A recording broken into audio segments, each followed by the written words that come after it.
তুই তো কিন্তু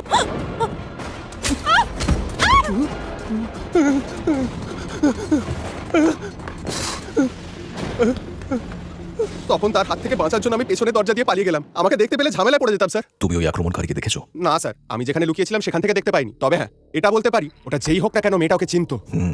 কিন্তু স্যার সত্যি বলছি, আমি ওই মেয়েটাকে মারিনি স্যার, আমি মারিনি। মুন্নার বয়ান অনুযায়ী সামায়রা আক্রমণকারীকে চিনত, আর সম্ভবত সে তার খুব কাছের মানুষ ছিল।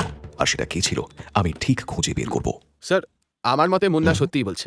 আরে সেটা এত জোর দিয়ে তুমি বলছো কিভাবে? দেখুন, যে অস্ত্র দিয়ে সামায়রাকে আঘাত করা হয়েছে সেটা না তো মুন্নার ঘর থেকে পাওয়া গেছে, না সামায়রার ঘর থেকে, আর না কোনো রকম অস্ত্র দিয়ে মুন্নাকে পালাতে দেখা গেছে। আর ওই ব্যাগটা দেখেও খালি মনে হচ্ছে। স্যার, সামাইরার বাড়ির বাইরের সিসিটিভিতে কিছু না কিছু তো উঠেছে, মানে রেকর্ড হয়েছে, তাই না? সব চেক করা হয়ে গেছে ফ্রেডি। শুধু মুন্নাকেই ঢুকতে আর বেরোতে দেখা গেছে। যে আক্রমণকারীর কথা বলছে তাকে তো সিসিটিভিতে কোথাও দেখাই গেল না। স্যার আমি বলছি শুনুন, এটা মুন্নারই কাজ, ব্যাস কেস সলভড। সেরকম হলে তো স্বীকার করে নিত, তাই না সুশীল আঙ্কেল? চুরিটা তো স্বীকার করেছেই। বলতে চাইছো কনফেশন? ঠিক বলেছো, একটা ক্রাইম কনফেশন করলো, আরেকটা করলো না, তা আবার হয় নাকি? হ্যাঁ? না না, মুন্না মেয়েটাকে মারেনি। হয়তো ওই আক্রমণকারী অন্য কোনোভাবে ওই বাড়িতে ঢুকেছিল, দেওয়াল বা বাউন্ডারি ঢুকে, যাতে আশেপাশের কোনো সিসিটিভিতেও ধরা না পড়ে। তুমি কি কিছু ভাবছো অভিজিৎ? স্যার, কলিং বেলটা মুন্না বলেছিল যে ও দরজা নক করেছিল। নক নক, কিন্তু কেন কলিং বেল কেন বাজালো না? হতে পারে এটাই ওর স্টাইল, তাই না? হতেই পারে, কিন্তু আমি একটা অন্য কথা ভাবছি। দয়া, সামাইরা যখন দরজা খোলার জন্য উঠেছিল তখন কিছুটা বলছিল, তুমি ওইটুকু পার্টের অডিও এনহ্যান্স করতে পারবে? এক্ষুনি ক্র্যাক করছি ব্রো, কেন পারবো না? শিন্দে, লকআপে থাকা মুন্নাকে জিজ্ঞেস করো যে ও সামাইরার বাড়ির দরজা কেন নক করছিল, বেল কেন বাজায়নি। এক্ষুনি জিজ্ঞেস করে আমাকে বলো, আমি হোল্ডে আছি। আচ্ছা, হ্যাঁ ঠিক আছে, থ্যাংক ইউ। মুন্না বেল বাজিয়েছিল কিন্তু বাজেনি, আর সেই জন্য ও ভেতরে ঢোকার পর কলিং বেলের আওয়াজ শুনে চমকে গিয়েছিল। কারেক্ট, বেল শুনে সামাইরা একটু অবাকি হয়ে গেছিল। ক্র্যাক করে ফেলেছি ব্রো।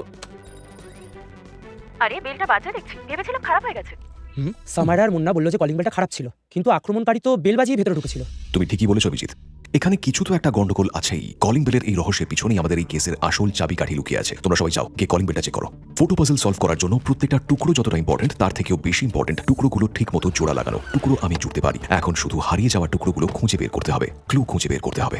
ও বলেছিল বাড়িতে ঢোকার আরেকটা রাস্তা এদিকে হতে পারে। একটু ভালো করে দেখো তো ফেন্সটা কোথাও ভাঙা বা কাটা আছে কিনা।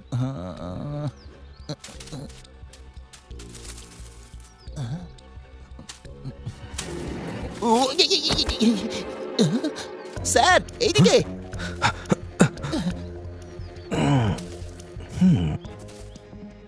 এ তো রক্ত শুকিয়ে গেছে।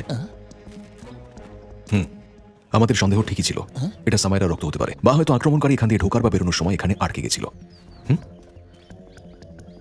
স্যার আমার মনে হচ্ছে এইটা দিয়েই মেরেছে, মারার পর যাওয়ার পথে এইখানে ফেলে গেছে।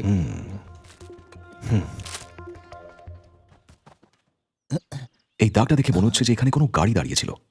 দাগটা বেশ গভীর।